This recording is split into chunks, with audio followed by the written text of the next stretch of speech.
എല്ലാ കൂട്ടുകാർക്കും നല്ലൊരു രാത്രി ആശംസിച്ചുകൊണ്ട് മാമ്പഴത്തിന്റെ പുതിയ വീഡിയോയിലേക്ക് സ്വാഗതം. നമുക്ക് നേരെ ഉണ്ണിമോടെ അയ്യപ്പസ്വാമിയുടെ നാളത്തെ നല്ലൊരു പ്രമോ വിശേഷം കണ്ടാലോ. അങ്ങനെ നാളത്തെ പ്രമോ വിശേഷത്തിൽ കാണിക്കുന്ന കല്ലു ജയന്ദ്രൻ കൂട്ടിയിട്ട് കിഴക്കാവാതിലേക്ക് പോകുന്നുണ്ട്. അപ്പൊ കല്ലുവിന് തന്റെ സ്വന്തം ഏട്ടനെ രക്ഷിച്ചാൽ മതിയാവുള്ളൂ, അതിന് ജയന്ദ്രൻ ബലിയാടാക്കുവാണ്. അപ്പൊ അതിന്റെ കുറച്ച് വിശേഷങ്ങളൊക്കെയാണ് നാളെ നമ്മൾ കാണാൻ പോകുന്നത്. ഇന്ന് തന്നെ നമ്മൾ കണ്ടു ദേവകിയമ്മ ആകെപ്പാടെ സങ്കടത്തിലായിരുന്നു, എന്ത് ചെയ്യണം എന്നറിയത്തില്ല. അങ്ങനെ അയ്യപ്പസ്വാമിയോട് പ്രാർത്ഥിക്കാം. അയ്യപ്പസ്വാമിയുടെ തിരുവുത്സവം അല്ലേ വരാൻ പോകുന്നേ, ആ സമയത്ത് തന്റെ സാന്നിധ്യം അവിടെ ഉണ്ടാവണം. അങ്ങനെ പ്രാർത്ഥിച്ചിട്ട് ഇറങ്ങാൻ തുടങ്ങുന്ന സമയത്താണ് വിനോദ് അങ്ങോട്ട് വരുന്നത്. വിനോദ് വന്നിട്ട് പറഞ്ഞു, അമ്മ എങ്ങോട്ടാ പോണേന്നൊക്കെ ചോദിക്കുക. ഞാൻ ക്ഷേത്രത്തിൽ വരെ പോവാ, അമ്മ ഇപ്പൊ പോണ്ട, അല്ലെങ്കിലും അമ്മ എന്തിനാ അങ്ങോട്ട് പോണേന്ന് ചോദിക്കാം. അതെന്താ വിനോദ് നീ അങ്ങനെ പറയണേ? അല്ലെങ്കിലും അയ്യപ്പസ്വാമിക്ക് ഇഷ്ടം ഉണ്ടായിരുന്നെങ്കിൽ അയ്യപ്പസ്വാമി ഇങ്ങനെ ഒരു കാര്യം ചെയ്യുമായിരുന്നോ? അമ്മയുടെ കയ്യിൽ നിന്ന് ആ ആചാരസ്ഥാനം തട്ടിമാറ്റുന്ന സമയത്ത് അയ്യപ്പസ്വാമിക്ക് എന്തേലും ചെയ്താ പോരായിരുന്നോ? ഇങ്ങനെയൊന്നും പറയരുത് വിനോദ് എന്ന് പറയണം. അല്ലെങ്കിലും അമ്മ അവിടെ പോയി പ്രാർത്ഥിക്കേണ്ടൊന്നും ആവശ്യമില്ല, അതിന് മാത്രം അയ്യപ്പസ്വാമി എന്താ ചെയ്തു തന്നിരിക്കണെന്ന് ചോദിക്കുക. ഇത് കേട്ടതും ദേവകിയമ്മ ഒന്ന് ഞെട്ടി. ദേവകിയമ്മ പറഞ്ഞു, വിനോദ് നീ എന്ത് വർത്താനാ പറയണേ? നിനക്കറിയാലോ നിന്റെ മോളുടെ കഷ്ടകാലം എത്രമാത്രം ദുരിതമായിരുന്നു അവൾക്കുണ്ടായിരുന്നേ. ആ ദുരിതങ്ങളെല്ലാം മാറ്റി തന്ന ആരാ? സാക്ഷാ അയ്യപ്പസ്വാമി തന്നെയാ. അല്ലെന്ന് നിനക്ക് പറയാൻ പറ്റുമോ? പിന്നെ നീ എങ്ങോട്ട് അലഞ്ഞു തിരിഞ്ഞു പോയി, പിന്നീട് ഇവിടെ എത്തി. ഇങ്ങനെ ഒരു ടെക്സ്റ്റൈൽ ഷോപ്പ് തന്നെ തുടങ്ങി നല്ല രീതിയിൽ മുന്നോട്ട് പോന്നു. ഇതെല്ലാം അയ്യപ്പസ്വാമിയുടെ കടാക്ഷം കൊണ്ടാ. രാവിലെയും വൈകുന്നേരം അയ്യപ്പസ്വാമിനെ വിളിച്ച് പ്രാർത്ഥിക്കുന്നോണ്ടാ ഇങ്ങനെയുള്ള സൗഭാഗ്യങ്ങളൊക്കെ ഉണ്ടായത്. അതൊന്നും ഒരിക്കലും കണ്ടിരുന്ന് നടിക്കരുത്. ഒരു പക്ഷേങ്കില് ഈ ഉത്സവം ഞാൻ നടത്തണമെന്ന് ആയിരിക്കില്ല അയ്യപ്പസ്വാമിയുടെ ഉള്ളിലെ ആഗ്രഹം. വേറെ എന്തെങ്കിലും തീരുമാനം അവിടുന്ന് കാണും, അതുകൊണ്ടായിരിക്കും. അന്നും പറഞ്ഞുകൊണ്ട് ക്ഷേത്രത്തിൽ പോയി പ്രാർത്ഥിക്കാതിരിക്കാൻ എന്നെ കൊണ്ട് പറ്റില്ല. ഇപ്പം നീ തടഞ്ഞാലും ഞാൻ പോകുമെന്നും പറഞ്ഞിട്ട് ദേവകിയമ്മ കൂടെ നടക്കുവാണ്. ഈ സമയം വിനോദ് വിളിച്ച് അമ്മയെ നിൽക്കാൻ പറയുന്നുണ്ട്. വേണ്ട, എൻ്റെ കൂടെ ആരും വരണ്ട, എനിക്കറിയാൻ പോയി പ്രാർത്ഥിക്കാനായിട്ട്. ഇത്രയും നാളും ഭഗവാൻ എൻ്റെ കൂടെ ഉണ്ടായിരുന്നു, ഇനി എൻ്റെ കൂടെ ഉണ്ടാവുമെന്ന് അറിയാം. ഒരു ഉത്സവം നടത്തിയില്ല എന്ന് വെച്ചിട്ട് ഭഗവാനെ തൊഴാതിരിക്കാനൊന്നും എനിക്ക് പറ്റില്ല. എൻ്റെ മനസ്സിൽ വിഷമവും വേദനകളൊക്കെ ഉണ്ട്, അത് ഭഗവാൻ കാണുന്നുണ്ട്. ഇപ്പൊ എൻ്റെ ഏക പ്രാർത്ഥന ഉണ്ണുമോള് പെട്ടെന്ന് തിരിച്ചു വന്നാൽ മതി എന്ന് മാത്രമേ ഉള്ളൂ എന്നും പറഞ്ഞുകൊണ്ട് ദേവയമ്മ അങ്ങോട്ട് പോവാണ്. ഈ സമയം അനസൂയ പറഞ്ഞു, എന്തിനാ വിനോദേട്ടൻ അങ്ങനെയൊക്കെ പറയാൻ പോയത്? പാവ അമ്മ, അമ്മയുടെ മനസ്സല്ലെങ്കിൽ തന്നെ വേദനിച്ചിരിക്കുക. ഈ സമയം ഒന്നുകൂടെ വേദനിപ്പിക്കേണ്ട ആവശ്യമുണ്ടായിരുന്നു.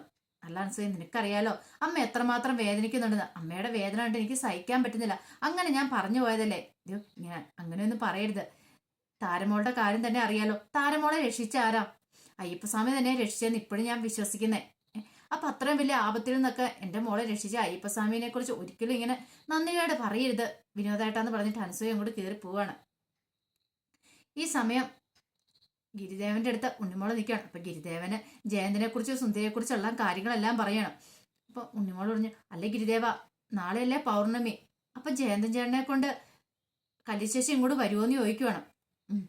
അതെ, സുന്ദരിയുടെ അടുത്തേക്ക് ഇനിയിപ്പൊ അടുത്ത ഇര ജയന്തൻ ചേട്ടനായിരിക്കും. കല്ലുവിന് തന്റെ സ്വന്തം ചേട്ടനെ രക്ഷിക്കണം, അതിന് വേണ്ടിയിട്ടായിരിക്കും എന്ന് പറയാം. ഈ സമയം ഉണ്ണിമോള് പറഞ്ഞു, ഇനിയിപ്പോ എന്ത് ചെയ്യും ഗിരിദേവ, എങ്ങനെയെങ്കിലും രക്ഷിച്ചല്ലേ മതിയാവുള്ളൂ. ഒരു കാര്യം ചെയ്യാം, ഞാൻ ചെന്ന് പറഞ്ഞു നോക്കാം, ജയന്തൻ ചേട്ടൻ വലിയ ആപത്തിലാണ്, പോവല്ലെന്ന് പറഞ്ഞു നോക്കാം. ജയന്തൻ ചേട്ടൻ എങ്ങനെയും രക്ഷിക്കണമെന്ന് പറയാം. അല്ല ഉണ്ണിമോൾക്ക് ഇപ്പൊ എന്ത് ചെയ്യാൻ പറ്റും, ഞാൻ ചെന്ന് സംസാരിച്ച് നോക്കാം എന്നും പറഞ്ഞ് ഉണ്ണിമോള് നേരെ അങ്ങോട്ട് കയറി ചെല്ലുവാണ്.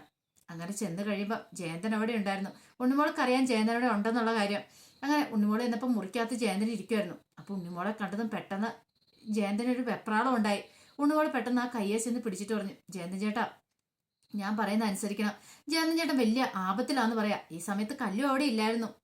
നീ എന്താ കൊച്ചെ പറയണെന്ന് ചോദിക്കുക. ഞാൻ പറഞ്ഞ ശരിയായിട്ടുള്ള കാര്യമാണ്, ജയന്തൻ ചേട്ടൻ എത്രയും പെട്ടെന്ന് ഇവിടുന്ന് രക്ഷപ്പെടണം, അല്ലെങ്കിൽ ജയന്തൻ ചേട്ടൻ ജീവൻ തിരിച്ചു കിട്ടില്ല എന്ന് പറയാം. പെട്ടെന്ന് ജയന്തൻ പറഞ്ഞു, അതെ എനിക്കൊരാപത്തും സംഭവിക്കില്ല, എനിക്കറിയാം വന്നവിടെ നിന്നെ തിരിച്ചു പോകാനായിട്ട്, നീ വന്ന വഴി പോകാന്നൊക്കെ. ഇല്ല ചേട്ടാ, ഞാൻ പറയും സത്യമായിട്ടുള്ള കാര്യമാണ്, ജയന്തൻ ചേട്ടൻ വലിയ ആപത്തിലാണ് പെട്ടിരിക്കുന്നത്, ഇവിടുന്ന് രക്ഷപ്പെടാൻ പറ്റില്ല, ഞാൻ പറയുന്ന കേൾക്ക്, എൻ്റെ കൂടെ വാ എന്ന് പറയാണ്. ഈ സമയത്ത് അങ്ങോട്ട് കല്ലു വന്നിട്ട് എന്താ ഇവിടെ, എന്താ കാര്യം എന്ന് ചോദിക്കുകയാണ്. അല്ല ഇവളെന്തൊക്കെയോ പറയണു, എൻ്റെ ജീവൻ അപകടത്തിലാന്നോ എന്തൊക്കെയോ പറഞ്ഞ് എൻ്റെ പുറകെ കൂടിയിരിക്കുമോ എന്ന് പറയണം. ദേ ഈ പെങ്കുച്ചി വെറുതെ ഓരോ കാര്യങ്ങളൊക്കെ പറയുന്ന, അതൊന്നും നീ വിശ്വസിക്കണ്ട കേട്ടോ, ഇങ്ങോട്ട് വാ എന്നും പറഞ്ഞുകൊണ്ട് ജയന്തിനെ കൈ പിടിച്ച് അകത്തേക്ക് കയറ്റിക്കൊണ്ട് പോവാ. ഈ സമയം ഉണ്ണിമോൾക്ക് എന്ത് ചെയ്യണമെന്ന് അറിയില്ലായിരുന്നു. ഉണ്ണിമോള് വല്ലാത്ത ധർമ്മ സങ്കടത്തിലായി.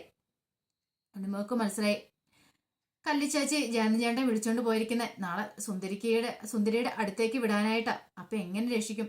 ആ തകർന്ന മനസ്സോടുകൂടിയാണ് ഉണ്ണിമോൾ അവിടെ നിന്ന് ഇറങ്ങണേ. ഈ സമയം ജയന്തിനെ അകത്തേക്ക് വിളിച്ചോണ്ട് പോയിട്ട് കല്ല് പറഞ്ഞു, അതെ അവള് പറയുന്നൊന്നും വിശ്വസിക്കണ്ട, ഞാൻ നിന്നെ രക്ഷപ്പെടുത്താട്ടോ, ഇവിടുന്ന് നിനക്ക് കടന്നു പോയ പോരെ, എതിരെ പോണെന്ന് ഞാൻ പറഞ്ഞുതരാം, നിന്നെ രക്ഷപ്പെടുത്തിയേ പോരേന്ന് ചോദിക്കണം. അത് മതി. ഇനി ഞാൻ പറഞ്ഞല്ലോ, ഒറ്റ ദിവസം ഇന്ന് ഒറ്റ രാത്രിയും കൂടെ കഴിഞ്ഞിട്ടുണ്ടെങ്കിൽ നിന്നെ ഞാൻ ഉറപ്പായിട്ടും രക്ഷപ്പെടുത്തും. ഞാൻ നിന്നെ കൊണ്ടുപോവാന്ന് പറയണം.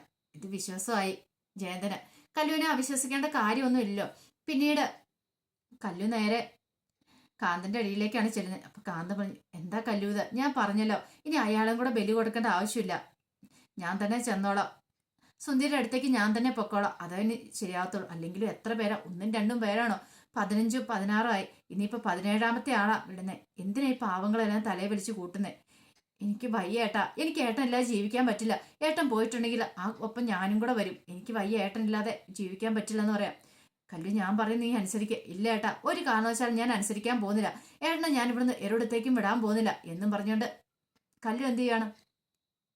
കാന്തനെ മുറിയുന്ന അങ്ങോട്ട് കുറ്റിയിടുകയാണ്. കാന്തനെ മുറിക്കാത്തിട്ട് പൂട്ടിന്ന് ശരിക്കും പറഞ്ഞാൽ, കാരണം ഒരു കാരണവശാലും കാന്തൻ പുറത്തേക്ക് ഇറങ്ങി വരരുത്. സുന്ദരിയുടെ അടുത്തേക്ക് പോവരുത്. ജയന്തനെ തന്നെ കൊണ്ടുപോകണം. തന്റെ ഏട്ടനെ രക്ഷിക്കണം. അത് മാത്രമായിരുന്നു കല്ലുവിന്റെ ഉള്ളിലൊരു ചിന്തയുണ്ടായിരുന്നേ. പിന്നീട് ഉണ്ണിമോള് ആകെപ്പാടെ സങ്കടത്തോടു കൂടി ഗിരിദേവന്റെ അരിയിലേക്ക് വരുവാണ്. ഗിരിദേവൻ എന്നിട്ട് പറഞ്ഞു, അതെ, ഞാൻ ജയന്തൻ ചേട്ടൻ അവിടുന്ന് കൂട്ടിക്കൊണ്ട് വരാൻ തുടങ്ങിയതാ. ആ സമയത്ത് ആ ചേച്ചി അങ്ങോട്ട് വന്ന് പറയണ, കല്ലു ചേച്ചി, ഇനിയിപ്പോ എന്ത് ചെയ്യും ഗിരിദേവ? എനിക്ക് അറിയത്തില്ല എന്ത് ചെയ്യണമെന്നും. ഈ സമയം ഗിരിദേവൻ പറഞ്ഞു, ജയന്തനെ രക്ഷിക്കാനായിട്ട് അത്ര പെട്ടെന്നൊന്നും പറ്റില്ല എന്ന് പറയാം. അപ്പൊ എന്ത് ചെയ്യും? പാവ അമ്മ. ആ അമ്മയുടെ വിഷമം എനിക്ക് കുറച്ച് സഹിക്കാൻ പറ്റുന്നില്ല. അമ്മയാണെങ്കിൽ ജയന്തൻ ചേട്ടൻ വരുമെന്നും കാത്തിരിക്കുക. ജയന്തൻ ചേട്ടൻ ഇങ്ങനെ ഒരു ആപത്ത് വരുമെന്ന് ഒരിക്കൽ പോലും അമ്മ സ്വപ്നത്തിൽ പോലും ചിന്തിക്കണില്ല. എങ്ങനെയെങ്കിലും ഒന്ന് രക്ഷിക്കണ്ടേന്ന് ചോദിക്കുക. ഉണ്ണിമോളെ, രക്ഷിക്കാനുള്ള മാർഗമല്ലേ കാണിച്ചു കൊടുത്തേ. പക്ഷെ അയാൾക്ക് രക്ഷപ്പെടണ്ടെങ്കിലോ? അതൊന്നും പറഞ്ഞിട്ട് കാര്യമില്ല. ഗിരിദേവൻ പറയുവാണെങ്കിൽ, ഒരുപക്ഷെ ഗിരിദേവൻ വിചാരിക്കുവാണെങ്കിൽ ജയന്തൻ ചേട്ടനെ രക്ഷിക്കാൻ പറ്റുമെന്ന് പറയണം. അങ്ങനെ അവർ സംസാരിച്ചുകൊണ്ടിരിക്കുന്ന സമയത്ത് കല്ലുവിനെയും കൂട്ടിക്കൊണ്ട് ജയന്തൻ അവിടെ പോകുന്നുണ്ടേ. അപ്പൊ കല്ലു, ജയന്തനെ രക്ഷിക്കാം, എന്റെ കൂടെ വന്നിട്ടുണ്ടെങ്കിൽ നിന്നെ രക്ഷിക്കാമെന്നും പറഞ്ഞുകൊണ്ട് കൂട്ടിക്കൊണ്ട് പോകുന്നായിരുന്നു. അങ്ങനെ കല്ലുവും ജയന്തനും കൂടെ നടന്നു പോകുന്ന കണ്ടപ്പോ ഉണ്ണിമോള് ചോദിച്ചു, അല്ലേ ഗിരിദേവ, ഇതെങ്ങോട്ടാ കല്ലു ചേച്ചി ജയന്തൻ ചേട്ടനെ കൂട്ടിക്കൊണ്ട് പോണേന്ന് ചോദിക്കാം. പെട്ടെന്ന് ഗിരിദേവൻ പറഞ്ഞു, ജയന്തനെ കൊണ്ടുവന്ന കിഴക്കേവാതിലേക്കാന്ന്. കിഴക്കേവാതിലേക്കോ? അതെന്താ? പൗർണമിയല്ലേ വരുന്നേ? ഞാൻ പറഞ്ഞില്ലേ, സുന്ദരിയുടെ കാര്യങ്ങളെല്ലാം പറഞ്ഞിരുന്നില്ലേ? കല്ലുവിന് കാന്തനെ രക്ഷിക്കണം, അതിനു വേണ്ടിയിട്ട് ബലിയാടാക്കാനായിട്ട് കൊണ്ടുപോകുന്ന ജയന്തനെന്ന് പറയണേ.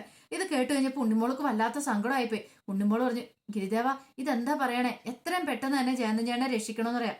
ഇനി പറ്റില്ല ഉണ്ണിമോളെ, ജയന്തൻ പോകുന്ന മരണത്തിലേക്കാണ്. ഇനി ഒരിക്കലും അയാൾ തിരിച്ചു വരില്ല എന്ന് പറയാം. ഇത് കേട്ടപ്പോൾ ഉണ്ണിമോളിലൊരു ഞെട്ടലുണ്ടായി. ഉണ്ണിമോള് പറഞ്ഞു, അങ്ങനെ പറയരുത്, എനിക്ക് ജയന്തൻ ചേട്ടനെ രക്ഷിക്കണം, ഞാൻ പോവാന്ന് പറഞ്ഞിട്ട് ജയന്തന്റെ പുറകെ ഉണ്ണിമോൾ ഓടുവാണ്. ഈ സമയം ഗിരിദേവൻ പറയുന്നു വിളിച്ചു, ഉണ്ണിമോളെ വേണ്ടാന്ന് പറയുന്നുണ്ട്. പക്ഷെ ഉണ്ണിമോള് പറഞ്ഞു, ഇല്ല, എനിക്ക് ജയന്തൻ ചേട്ടനെ രക്ഷിച്ചാൽ മതിയാവുള്ളൂ. ആ അമ്മയുടെ കണ്ണീര് എനിക്ക് താങ്ങാൻ കഴിയില്ല. എനിക്ക് സ്വർണ്ണം ഒന്നും വേണ്ട. ആ ചേട്ടൻ സ്വർണ്ണമൊക്കെ വേണം എടുത്തോട്ടെ, എനിക്ക് ജയന്തൻ ചേട്ടന്റെ ജീവൻ മാത്രം മതി എന്ന് പറഞ്ഞ് ആ പുറകെ ഓടുവാണ്. അപ്പൊ അതിന്റെ വിശേഷങ്ങളൊക്കെയാ നാളെ കാണാൻ പോകുന്നത്. ഇനിയിപ്പം ഗിരിദേവൻ വിചാരിക്കണം ജയന്തനെ രക്ഷിക്കാനായിട്ട്. അപ്പൊ എന്തേലും ഒരു ടിസ്റ്റ് ഉണ്ടാവും നാളെ തന്നെ. അതിന്റെ ഫുൾ വിശേഷം വരുമ്പോ അറിയാം. ഇനിയിപ്പോ സുന്ദരിയുടെ അടുത്ത് ഇനിയിപ്പോ അയ്യപ്പസ്വാമി അങ്ങോട്ട് ചെല്ലുവോ, ജയന്തനെ രക്ഷിക്കോ, ഇതിനു മുമ്പുള്ള കുറെ ആൾക്കാർക്കൊക്കെ എന്താ സംഭവിച്ചതെന്നൊക്കെ അറിയാൻ പോകുന്നുള്ളൂ. ഇന്ന് സുന്ദരിയുടെ കഥകളൊക്കെ നമ്മൾ കണ്ടതാ. ഇപ്പൊ ജയന്തനെ രക്ഷിച്ചാൽ മാത്രമേ ഇനി അയ്യപ്പസ്വാമിക്ക് ആടയാഭരണങ്ങളൊക്കെ പണിയാനായിട്ട് സാധിക്കുള്ളൂ. കല്ലുവിന്റെ ഏട്ടന് ഒരു മോശം കിട്ടണം. കാരണം കല്ലു ഏട്ടന് വേണ്ടിയിട്ടാണ് ഈ ആൾക്കാരെല്ലാം സുന്ദരിക്ക് ബലി കൊടുത്തോണ്ടിരിക്കുന്നത്. അപ്പൊ അതിന്റെ വിശേഷങ്ങൾ നമ്മൾ കണ്ടുകൊണ്ടിരിക്കുന്നത്. അപ്പൊ ഇതിന്റെ ബാക്കി വിശേഷങ്ങൾക്കായി നമുക്ക് എല്ലാവർക്കും കാത്തിരിക്കാം കേട്ടോ. ആദ്യമായിട്ട് കാണുന്നവരാണെങ്കിൽ ചാനൽ ഇഷ്ടപ്പെട്ട ഒന്ന് സബ്സ്ക്രൈബ് ചെയ്യാൻ മറക്കരുതേ. അതോടൊപ്പം തന്നെ കണ്ടുകൊണ്ടിരിക്കുന്ന എല്ലാവരുടെ സപ്പോർട്ടിലേക്കും തുടർന്നും പ്രതീക്ഷിച്ചുകൊണ്ട് എല്ലാവർക്കും ഒരിക്കൽ കൂടി നല്ലൊരു രാത്രി ആശംസിച്ചുകൊണ്ട് നിർത്തുന്നു. നന്ദി.